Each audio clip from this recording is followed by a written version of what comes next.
നമ്മളെ പുതിയ വീഡിയോയിലേക്ക് എല്ലാ കൂട്ടുകാർക്കും സ്വാഗതം. അന്നേരം നമ്മൾ 2 കപ്പളം കൊണ്ടുവന്നിട്ടുണ്ടായിരുന്നു. കപ്പളം കൊണ്ടുവന്നത് എവിടുന്നാന്ന് വെച്ചാൽ ഏച്ചിന്റെ വീട്ടിന്നാട്ടാ. കുഞ്ഞോള്ള ചോനുണ്ട് അമ്മായിന്റെ കുഞ്ഞാപ്പൂന്റെ അമ്മായിന്റെ വീട്ടിലിട്ടാ. എന്റെ അമ്മായിന്റെ വീട്ടിൽ നിന്ന് പോലെ. അന്നേരം നമുക്ക് കപ്പളം ഒന്ന് നല്ല ചെനച്ചിരുന്നു. പറിക്കുമ്പോ തന്നെ പറഞ്ഞു ചെനച്ചിട്ടുണ്ടാവും. അന്നേരം പിന്നെ പഴുത്ത് നല്ല മധുരം ഉണ്ട് കേട്ടോ കപ്പളങ്ങ തിന്നാന്. പുതു ചോനയും നമ്മ കഴുകിയിട്ട് തരും. അതിങ്ങനെ ചെനച്ച കപ്പളങ്ങ തിന്നാൻ ഇഷ്ടം. നമുക്കിവിടെ പഴുത്ത കപ്പളങ്ങേക്കാൾ ഇഷ്ടം ഇങ്ങനത്തെ കപ്പളങ്ങ തിന്നാനാണ്. കാരണം ഇങ്ങനത്തെ കപ്പളങ്ങ തിന്നാൻ പ്രത്യേക ടേസ്റ്റാണ്. ഇവിടെ എല്ലാവരും ഇത് വെയിറ്റ് ചെയ്ത് നിൽക്കുന്നുണ്ട് കേട്ടോ. പഠിക്കാൻ പോയ ആൾക്കാരെല്ലാം വന്നിട്ട് ഇത് അവിടെ കാവൽ നിൽക്കുന്നുണ്ട് കപ്പളങ്ങ കൊണ്ട്. നമ്മളവിടുത്തെ കപ്പളങ്ങയിൽ ചെറിയ ചെടികളാണ്, വലുതായിട്ടില്ല. ഉണ്ടായാൽ നിറച്ചുണ്ടാവും ചെയ്യും. അവിടെ പിന്നെ കഴിക്കാനൊന്നും ആരുമില്ല. അവർ രണ്ടാളും ജോലിക്ക് പോകുന്ന ആൾക്കാരാണ്. അവര് പിന്നെ വെള്ളപ്പുഴക്കേ പറിക്കരുത്.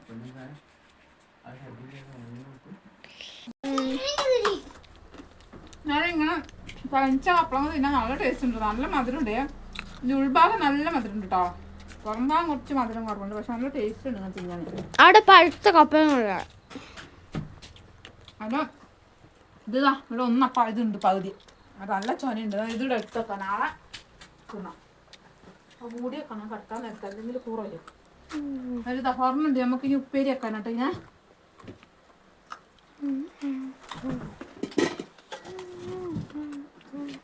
തിന്നലും വർത്താനം പറയലും കൂടെ നടക്കുന്നില്ല. ഞാൻ നമ്മളെപ്പോഴും കപ്പളങ്ങ ചെത്തുമ്പോലേ ഇങ്ങനെ ഒന്ന് കൊത്തിയിട്ട്, എല്ലാരും ഇങ്ങനെ ചെയ്യലുണ്ടോന്ന് എനിക്കറിയില്ല. ഇങ്ങനെ കൊത്തിയിട്ട് ഇതിന്റെ ചോന അവരെ കുട്ടി തന്നെ നെയ്യ് ഇങ്ങനെ ഒന്ന് കൊത്തിയിട്ട് ഇതിന്റെ ചോനയൊന്ന് ഇങ്ങനെ കളഞ്ഞിട്ട് നമ്മളൊന്ന് നന്നായിട്ട് കഴുകി എടുക്കുവാണെങ്കിൽ നമ്മൾ അധികം കടച്ചോ മുറിക്കുമ്പോ വല്ലാണ്ട് ചോന വരില്ല കേട്ടോ കപ്പളങ്ങ. അന്നേരം നമ്മളെ കപ്പളങ്ങയൊക്കെ ചെത്തി അരിഞ്ഞ് നല്ല കഴുകി വൃത്തിയാക്കി കൊണ്ടുവച്ചിട്ടുണ്ട്. അതിനകത്ത് നമ്മൾ അരയ്ക്കുന്നത് ലേശം തേങ്ങ എടുത്തിട്ടുണ്ട്, ചെറിയുള്ളി, പച്ചമുളക്, ചെറിയ ജീരകം, മഞ്ഞപ്പൊടി ഇത്രയും കൂടെ ഒന്ന് ചതച്ചെടുക്കണം കേട്ടോ. വെളുത്തുള്ളിയും കൂടെ വേണേ. വെളുത്തുള്ളി ഇല്ല, കഴിഞ്ഞു പോയി, അതുകൊണ്ട് ഞാൻ വെളുത്തുള്ളി എടുത്തിട്ടില്ല. ഇതെല്ലാം കൂടെ മിക്സിയിലിട്ടൊന്ന് ചതച്ചെടുക്കുന്നുണ്ട്. പിന്നെ നമ്മൾ കടുകെല്ലാം പൊട്ടിച്ച് നമ്മളെ കപ്പളങ്ങ അടുപ്പത്ത് വെച്ചതിന് ശേഷം അതിൻ്റെ മുകളിലേക്ക് നമ്മൾ ഈ അരപ്പും കൂടെ ഇട്ടിട്ട് അങ്ങ് മൂടി വെക്കും കേട്ടോ. കപ്പളങ്ങ ആയതുകൊണ്ട് നമുക്ക് വെള്ളത്തിൻ്റെ ആവശ്യമൊന്നുമില്ല കേട്ടോ. കപ്പളങ്ങ ഉപ്പേരി എല്ലാവരും ഇങ്ങനെ തന്നെ ആയിരിക്കും വെക്കും. ഞാൻ ഇങ്ങനെയും വെക്കും, വെറുതെ തേങ്ങയൊന്നും ഇടാണ്ട് വെറുതെ വെളുത്തുള്ളിയും പച്ചമുളകും ഉള്ളിയും കൂടെ ചതച്ചിട്ടിട്ട് അത് എണ്ണയിലിട്ട് മൂപ്പിച്ചിട്ട് അങ്ങനെയും വെക്കൂട്ടോ. എനിക്ക് ഇങ്ങനെ വെക്കുന്നതിനേക്കാളും കൂടുതൽ ഇഷ്ടം അങ്ങനെ വെക്കുന്നതാണ്. പക്ഷെ വെളുത്തുള്ളി ഇല്ലാത്തതുകൊണ്ട് ഞാൻ അങ്ങനെ വെക്കാത്ത ഇങ്ങനെ വെച്ചത് കേട്ടോ. ഇത് രാത്രി എടുത്ത വീഡിയോ ആയിരുന്നു കേട്ടോ മറ്റേത്. ഇതിപ്പോൾ രാവിലത്തെ വീഡിയോ കേട്ടോ ബാക്കി വരുന്നത്. എന്നത്തെയും പോലെ തന്നെ രാവിലെ ഇതാ 2 എണ്ണത്തിനെയും പഠിക്കാൻ വേണ്ടി വിളിച്ചെണീപ്പിച്ചു. ഒരാൾ ഒരുവിധം എഴുന്നേറ്റ് അവിടെ ഇരിക്കുന്നുണ്ട്, മറ്റേ ആൾ ഉറങ്ങാണ് കേട്ടോ, എണീറ്റിട്ടില്ല. പിന്നെ നമ്മളെ കുഞ്ഞാപ്പൂക്കുട്ടി ഇതാ നല്ല ഉറക്കമാണ് കേട്ടോ. രാവിലെ പിന്നെ നല്ല സുഖമുള്ള തണുപ്പായതുകൊണ്ട് അങ്ങനെ കിടന്ന് ഉറങ്ങിക്കോളും കുറച്ച് നേരം. ചിലപ്പോൾ രാവിലെ എണീക്കുകയും ചെയ്യും കേട്ടോ. പിന്നെ ഇതാ ചോറിന് അരിയൊക്കെ അടുപ്പത്തിട്ടുണ്ട്, ചോറ് അവിടെ തിളക്കുന്നുണ്ട്. പിന്നെ ഞാൻ നോക്കുമ്പോൾ നല്ല മഞ്ഞാട്ടോ, പുറത്തേക്ക് മുമ്പത്തേക്ക് പോയി നോക്കുമ്പോൾ നല്ല മഞ്ഞ്. അത് പതുക്കെ ശാമാട്ടം പോകുമ്പോൾ മേലേക്കൊന്ന് കയറിയതാണേ. നോക്കുമ്പോൾ നല്ല ഭംഗി മഞ്ഞത്ത് കാണാൻ, നല്ല അടിപൊളിയായിട്ടുണ്ടായിരുന്നു. അന്നേരം അതൊന്ന് വീഡിയോ എടുത്താണ് കേട്ടോ. പിന്നെ നേരെ വന്നതാ പൊന്നൂന് കൊണ്ടാകാനുള്ള ഉപ്പേരിയൊക്കെ ആക്കുന്നുണ്ട്. അന്നേരം ഇപ്പോൾ രാവിലെ കറി എന്ന് പറഞ്ഞാൽ പരിപ്പാണ് കേട്ടോ. അന്നേരം ബെൻസിറവേൻ്റെ ഉപ്മാവാണ് രാവിലെ ഉണ്ടാക്കിയത്. അന്നേരം ഇതിൻ്റെ ഷോർട്ട് വീഡിയോ ഞാൻ ചെയ്തിട്ടുണ്ട്, എങ്ങനെയാണ് വഴുതനങ്ങ ഫ്രൈ ഉണ്ടാക്കുന്നതിൻ്റെ ഷോർട്ട് വീഡിയോ ഇട്ടിട്ടുണ്ട്. വഴുതനങ്ങ നമ്മൾ നീളത്തിലായിരുന്നു ലേശം മഞ്ഞപ്പൊടി ഉപ്പും മുളക് പൊടിയും തിരുമ്മി വയ്ക്കുക, എന്നിട്ട് ഓയിലിട്ടിട്ട് ഒന്ന് ഇങ്ങനെ ഫ്രൈ ചെയ്തെടുക്കുക കേട്ടോ. നമ്മൾ മീനൊക്കെ വറക്കുമ്പോൾ തന്നെ ഇങ്ങനെയൊക്കെ ഉണ്ടാവും എല്ലാവരും. പിന്നെ സ്പെഷ്യലായിട്ട് ഇങ്ങനെ പറയണ്ടല്ലോ എന്ന് വിചാരിച്ചിട്ടാണ് ഞാൻ പിന്നെ പറയാത്ത. ഷോർട്ട് വീഡിയോ അപ്ലോഡ് ചെയ്തിട്ടുണ്ട്. നേരം പരിപ്പ് അടുപ്പത്തേക്ക് വെക്കുന്നുണ്ട് കേട്ടോ. പരിപ്പ് ഞാൻ ഒന്ന് തിള വന്നപ്പം ചൂട്ടടുപ്പിലേക്ക് മാറ്റി വെച്ചാണ്. പൊന്നൂസിന് പോകാൻ സമയമായിട്ടുണ്ടായിരുന്നു. പിന്നെ ഇവിടെയുള്ള ആൾക്കാർക്ക് തന്നെ ഇങ്ങനെ എന്തെങ്കിലുമൊക്കെ ചെറിയ കറികൾ മതി കേട്ടോ. ഇന്ന കറി വേണം, ചാറ് കറി വേണം, ഇന്ന സ്പെഷ്യൽ വേണം, അങ്ങനത്തെ നിർബന്ധങ്ങളൊന്നുമില്ല. ഇങ്ങനെ എന്തെങ്കിലുമൊക്കെ ഉണ്ടെങ്കിലാണ് അവർക്ക് കൂടുതൽ ഇഷ്ടം ചോറിൻ്റെ കൂടെ. ഒരു വഴുതനങ്ങ ഉണ്ടായിട്ടുള്ളൂ, അതുകൊണ്ട് കുറച്ചേ ഉള്ളൂ കേട്ടോ. ചക്കര അതിൻ്റെ ഇടയിൽ കൂടെ കിടുകിട് പറയുന്നുണ്ട് അവൾക്കില്ല എന്നുള്ളത്. അന്നേരം അവൾക്ക് ഇനി കൊണ്ടുവരുമ്പോൾ ഉണ്ടാക്കി കൊടുക്കാണ്ട് സമാധാനിപ്പിച്ചു കേട്ടോ. പിന്നെ അതിൻ്റെ കൂടെ കുറച്ച് അച്ചാറും കൂടെ വെച്ചിട്ട് പൊന്നൂസിന് കൊടുത്തു വിട്ടു. അവൾ അതിൻ്റെ ഇടയിൽ കൂടെ സ്കൂളിൽ പോക്കും കാര്യങ്ങളൊക്കെ കഴിഞ്ഞു കേട്ടോ. പിന്നെ ഞാൻ വന്നിട്ട് പരിപ്പൊക്കെ താളിച്ച് വയ്ക്കുന്നുണ്ട്. തേങ്ങയൊന്നും അരയ്ക്കാണ്ട് വെറുതെ താളിച്ചിട്ടാണ് കേട്ടോ പരിപ്പ് വയ്ക്കുന്നത്. ഇവിടെ തേങ്ങ അരച്ച കറീനോട് ആർക്കും അങ്ങനെ വലിയ താല്പര്യമില്ല കേട്ടോ. പിന്നെ അതേ ചീഞ്ചട്ടിയിലേക്ക് തന്നെ ഞാൻ ഉപ്പേരിക്കുള്ളതും കൂടെ വെക്കുന്നുണ്ട്. ബീട്രൂട്ടും ക്യാരറ്റും കൂടെ ഉപ്പേരിയാണ് കേട്ടോ. ബീട്രൂട്ട് മാത്രം വെക്കുമ്പോൾ താല്പര്യം ഉണ്ടാവില്ല, ക്യാരറ്റ് മാത്രം വെക്കുമ്പോൾ താല്പര്യം ഉണ്ടാവില്ല. ഞാൻ എന്താക്കി രണ്ടും കൂടെ ഒന്നിച്ച് വെക്കും. പിന്നെ എൻ്റെ കുഞ്ഞാപ്പൂന് പൊന്നൂസ് പോകുമ്പോൾ ചായ കൊടുത്താണ് കേട്ടോ. അത് ഈ നേരം വരെ കഴിഞ്ഞിട്ടില്ല. ഇപ്പോൾ ഏകദേശം 8:45 അതായത് ഞാൻ ചക്കര പോണതിൽ മുന്നേ അലക്കലും കൂടെ അങ്ങ് തീർത്തേക്കാനായിട്ട് പുഴയിലേക്ക് ഇറങ്ങി കേട്ടോ. പുഴയിലെ വെള്ളം എന്ന് പറഞ്ഞാൽ രാവിലെ നല്ല തണുപ്പായിരിക്കും. അന്നേരം എനിക്ക് ആദ്യം ഓർമ്മയൊരു സ്വാമിമാരെയാണ് കേട്ടോ. അവരൊരു സ്വാമിമാരായതുകൊണ്ട് അയ്യപ്പസ്വാമി കാക്കുന്നുണ്ടായിരിക്കും, തണുപ്പൊന്നും അറിയില്ല എന്നാണ് പറയുക. അന്നേരം ഇതാ രാവിലെ ഇറങ്ങുമ്പോൾ നല്ല തണുപ്പാണ്. ഒരു സ്വാമിമാരൊക്കെ അല്ലേ രാവിലെ എഴുന്നേറ്റ് ഇങ്ങനെ പോയി മുങ്ങി കുളിക്കൂലേ, അന്നേരം എനിക്കത് ആദ്യം ഓർമ്മ വരും. ഭയങ്കര തണുപ്പാണ്. ഇവിടെ ഇപ്പോൾ അമ്പലത്തിൽ അയ്യപ്പൻ വിളക്കാകാനായിട്ടുണ്ട് കേട്ടോ. ഡിസംബർ 14-നാണ് അയ്യപ്പൻ വിളക്ക്. അവരെന്തായാലും 3-4 ദിവസം നോമ്പ് വേണം. ഇവർ താലെടുക്കണം എന്നൊക്കെ പറയുന്നുണ്ട് അമ്പലത്തിൽ. അവരിപ്പോൾ എന്തായാലും 3-4 ദിവസം നോമ്പൊക്കെ വേണ്ടി വരും. അന്നേരം ഇനിയിപ്പോൾ രാവിലെ വെളുപ്പിനെ കുളിയൊക്കെ വേണ്ടി വരും. അന്നേരം ഇതാ ഉച്ചയില്ല 10-11 മണിയാകുമ്പോഴത്തേക്ക് നമ്മൾ പുഴയിലെ വെള്ളമൊക്കെ അങ്ങോട്ട് കലങ്ങി കേട്ടോ. എന്താ സംഭവിച്ചതെന്നൊന്നും അറിയില്ല. ഇപ്പോൾ മുകളിൽ ആന ഇറങ്ങിയതാണോ മലയിൽ നിന്നൊന്നും അറിയത്തില്ല കേട്ടോ. എൻ്റെ മേക്കപ്പാണ്. കുളിയൊക്കെ കഴിഞ്ഞിട്ട് ഇതാ മേക്കപ്പിൻ്റെ പരിപാടിയാണ് കേട്ടോ. ഇതാണ് നമ്മളെ മേക്കപ്പ്. പ്രത്യേകിച്ച് അങ്ങനെ ഒന്നും ഞാൻ ഈ മുഖത്ത് തേക്കാറില്ല. ഈ ക്രീം നമ്മൾ അന്ന് ഓൺലൈനിൽ നിന്ന് മേടിച്ചപ്പോൾ ഞാൻ കാണിച്ചു തന്നിട്ടുണ്ടായിരുന്നു.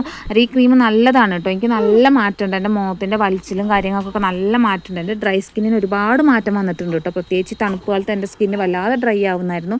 നല്ല മാറ്റമുണ്ട്. അന്നേരം ആരെങ്കിലും ഡ്രൈ സ്കിന്നുള്ളവർ ഉണ്ടെങ്കിൽ ഒന്ന് ട്രൈ ചെയ്ത് നോക്കൂ കേട്ടോ. നല്ല വ്യത്യാസമുണ്ട്. ഇത് കടയിലും ഓൺലൈനിലും ഒക്കെ വാങ്ങിക്കാൻ കിട്ടും കേട്ടോ ഈ ക്രീം. നേരം വാങ്ങിക്കാൻ താല്പര്യമുള്ളവരൊക്കെ ഒന്ന് വാങ്ങിച്ച് ഉപയോഗിച്ച് നോക്കൂട്ടോ. എന്താ മാറ്റം എന്നറിയാലോ. എല്ലാവർക്കൊക്കെ പറ്റുമോയെന്നും എനിക്കറിയില്ല. എനിക്കെന്തായാലും കുഴപ്പമില്ല കേട്ടോ. അതാ കുങ്കുമൊക്കെ വെച്ച് ഇനിയിപ്പോൾ ഒരു ഐലൈനറിൻ്റെ ഒരു പൊട്ടും കൂടെ വെക്കും കേട്ടോ. ഐലൈനറിൻ്റെ ഒരു ചെറിയ കുത്തേ വെക്കുകയുള്ളൂ. വേറെ മേക്കപ്പ് ഒന്നും ഇല്ല കേട്ടോ. ഇന്ന് നിങ്ങളെ നോക്കിയിട്ടാണ് പൊട്ടിക്കും. ഇത്രയേ ഉള്ളൂ മേക്കപ്പ് പരിപാടി. ഇതാണ് നമ്മളെ മേക്കപ്പ് കേട്ടോ. ഇനിതാ ചന്ദനുണ്ട്, ഇതുകൂടെ വെക്കും കേട്ടോ. ഇതുകൂടെ വയ്ക്കും. ഇനിയിപ്പോൾ ഏത് നേരത്ത് കുളിച്ചാലും ഇത് വയ്ക്കും കേട്ടോ. ഇത് വെച്ചിട്ടില്ല എനിക്കൊരു സുഖം ഉണ്ടാവില്ല.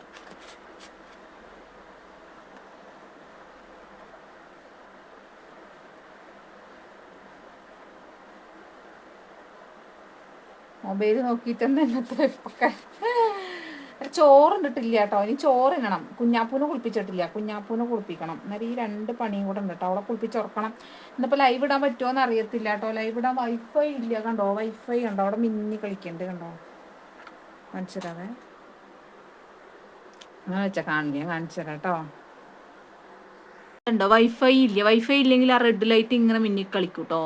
അവരുടെ ലൈനിൽ എന്തോ പണി നടക്കുന്നുണ്ട്. വൈഫൈ ഇല്ല എന്ന്. അങ്ങനെ ഇതാ ഫുഡ് അടിക്കാൻ പോവാണ്. ഇതാ പരിപ്പ് കറി ഉണ്ട്, അച്ചാറുണ്ട്, ബീട്രൂട്ട് തോരനുണ്ട്. ഇതാ ഇന്നലത്തെ കപ്പളങ്ങ ഉപ്പേരി കുറച്ച് ബാലൻസ് ഉണ്ട് കേട്ടോ. ഇനി വെച്ചാരും കഴിക്കില്ല. ഞാൻ തന്നെ അങ്ങോട്ട് തീർക്കണം. അച്ചാർ എന്ന് പറഞ്ഞാൽ എൻ്റെ മെയിനാണ് കേട്ടോ. എപ്പോഴും അച്ചാർ വേണം ഇവിടെ. എപ്പോഴും അച്ചാറുണ്ടാവും ഇവിടെ. എല്ലാവർക്കും അച്ചാർ മെയിനാണ്. അന്നേരം ഇനിയിപ്പോൾ ഫുഡ് അങ്ങോട്ട് കഴിക്കട്ടെ. ഫുഡ് കഴിച്ചിട്ട് വേണം കുഞ്ഞാപ്പുക്കുട്ടീനെ പിടിച്ച് കുളിപ്പിച്ചിട്ട് ഉറക്കാൻ. അന്നേരം ഫുഡ് കഴിക്കട്ടെ കേട്ടോ. ഒരാളിതാ കുളിയെല്ലാം കഴിഞ്ഞ് സുന്ദരിയായിനി. പക്ഷെ മുടി ചീകാൻ വിടൂല, പൊട്ട് വെക്കാൻ വിടൂല, ഒന്നിനും വിടൂല കേട്ടാ. ദേഷ്യം പിടിച്ച് കുത്തിരിക്കണേ. വാ പൊട്ടൊക്കെ വാ. വാടി വാ കുഞ്ഞു വാ.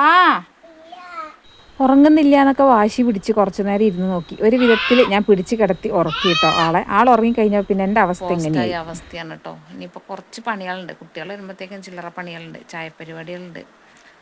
അന്നേരം ലൈവ് ഇടലില്ല, ഒന്നും നടക്കണില്ല.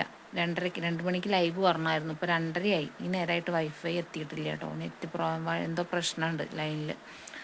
ആരെനിപ്പോൾ എന്താ ചെയ്യേണ്ടതെന്ന് അറിയത്തില്ല. എന്തായാലും കുറച്ച് നേരം കൂടി വെയിറ്റ് ചെയ്ത് നോക്കാം. വൈഫൈ കണക്റ്റ് ആവുകയാണെങ്കിൽ ലൈവ് ചെയ്യാമെന്നുള്ള കണ്ടീഷനിലിരിക്കാം. കുഞ്ഞാപ്പൂക്കുട്ടിയും കൂടെ ഉറങ്ങിക്കഴിഞ്ഞാൽ പിന്നെ ഞാൻ ഒറ്റയ്ക്കായി. ശ്യാമേട്ടൻ്റെ പണിക്ക് പോയിട്ടോ. ഉച്ചയ്ക്ക് വന്നിട്ട് പണിക്ക് പോയി. അന്നേരം ഞാനിങ്ങനെ കട്ട പോസ്റ്റ് വെച്ചിങ്ങനെ ഇരിക്കണം. ഇനി മക്കൾ വരണം. ഇപ്പോൾ 2:30 ആയിട്ടല്ലേ ഉള്ളൂ. 3 മണിയാകുമ്പോൾ ചായക്കടീൻ്റെ പരിപാടി നോക്കണം. ഞാൻ പോസ്റ്റ് അടിച്ചിരുന്ന് അങ്ങ് ഉറങ്ങിപ്പോയി മക്കളെ. അന്നേരം ഇനി ഇതാ ചായ വെക്കാൻ പോകട്ടാ. ചായക്ക് കടിയൊന്നും ഉണ്ടാക്കിയിട്ടില്ല. ഇപ്പാണ് കേട്ടോ വൈഫൈ വന്നത്. ഇപ്പോഴാണ് വന്നത്. അന്നേരം ഇവിടെ കടന്നുറങ്ങിപ്പോയി. കുഞ്ഞാപ്പും ചക്കരയും കൂടെ എന്തെങ്കിലും ചായക്ക് ബേക്കറി മേടിക്കാൻ വേണ്ടി കടയിൽ പോയിട്ടുണ്ട് കേട്ടോ. പകലുറക്കില്ലാത്ത ഞാനായിരുന്നു. ഒറ്റയ്ക്ക് ഇരുന്ന് അങ്ങനെ ഉറങ്ങിപ്പോയി. ഇനിയിപ്പോൾ പോയിട്ട് ചായ വെക്കട്ടെട്ടാ. രണ്ടാളും കൂടെ കടയിലൊക്കെ പോയി വന്ന് ബിസ്ക്കറ്റും റസ്ക്കും ആണ് കേട്ടോ അവർക്ക് ചായക്ക് കടി വാങ്ങിച്ചത്. ബിസ്ക്കറ്റ് വേറെ ഇരിപ്പുണ്ടായിരുന്നു. ഇവർ ക്രീം ബിസ്ക്കറ്റൊക്കെ വാങ്ങിച്ചുകൊണ്ട് വന്നിട്ടുണ്ടായിരുന്നു. പിന്നെ ചായ തിളയ്ക്കാൻ വെച്ച നേരം കൊണ്ട് ഇവർക്ക് വിശപ്പ് സഹിക്കാൻ വയ്യ. അതിൻ്റെ ഇടയിൽ കൂടെ ഞാൻ എന്താക്കി ഇന്നലത്തെ കപ്പളങ്ങേൻ്റെ ബാക്കി ഉണ്ടായിരുന്നു, അത് ചെത്തി കൊടുത്തു കേട്ടോ. പിന്നെ മിഠായിക്ക് വേണ്ടിയിട്ടുണ്ട് അവിടെ അടിപിടി കൂടുക കേട്ടോ. 3 എണ്ണം കൂടെ. അതാണ് അവിടെ കാണുന്ന അടിപിടി. മിഠായിക്ക് വേണ്ടി ഇതാണ് അവസ്ഥ. അങ്ങനെ വൈകുന്നേരത്തെ ചായ കൂടി പരിപാടി, പാത്രം കഴുകൽ, തുണി അലക്കൽ, അങ്ങനെയുള്ള പരിപാടികളൊക്കെ കഴിഞ്ഞു കേട്ടോ. അന്നേരത്തേക്കും 6 മണി കഴിഞ്ഞു കേട്ടോ. 6:30 മണിയായി. 6:30 തോന്നുന്നല്ലേ. ഇപ്പൊ തുണി മടക്കി വെക്കലും കൂടെ ഉണ്ട്. 6:11. ഇപ്പൊ രാവിലെ അലക്കിയിട്ടിട്ട് ഉച്ചക്ക് കൊണ്ടുപോയിട്ടാണ് മടക്കി വെച്ചിട്ടില്ല. അത് ഇതും കൂടെ മടക്കി വെച്ച് കഴിഞ്ഞാൽ നമ്മളെ വൈകുന്നേരത്തെ താൽക്കാലികമായിട്ടുള്ള പണികൾ കഴിയും. അത് ഇന്നത്തെ വീഡിയോ ഇത്രയൊക്കെ തന്നെയുള്ളൂ. എല്ലാവർക്കും ഇഷ്ടപ്പെട്ടിട്ടുണ്ടെങ്കിൽ ലൈക്ക് ചെയ്യാനും ഷെയർ ചെയ്യാനും സബ്സ്ക്രൈബ് ചെയ്യാത്ത കൂട്ടുകാരുണ്ടെങ്കിൽ സബ്സ്ക്രൈബ് ചെയ്യാനും മറക്കരുത് കേട്ടോ. നിങ്ങളെ അഭിപ്രായങ്ങൾ കമൻറ്റിലൂടെ പറയുകയും ചെയ്യണേ. അത് നമ്മൾ വീഡിയോ കാണുമ്പോൾ എല്ലാവരും ഒന്ന് സ്കിപ്പ് ചെയ്യാതെ കാണുകയാണെങ്കിൽ വലിയ ഉപകാരമായിരുന്നു കേട്ടോ. സ്കിപ്പ് ചെയ്യാതെ കാണുമെന്ന് ഞാൻ പ്രതീക്ഷിക്കുന്നു. വേറെ പുതിയൊരു വീഡിയോ ആയിട്ട് നാളെ കാണാം. Okay, by.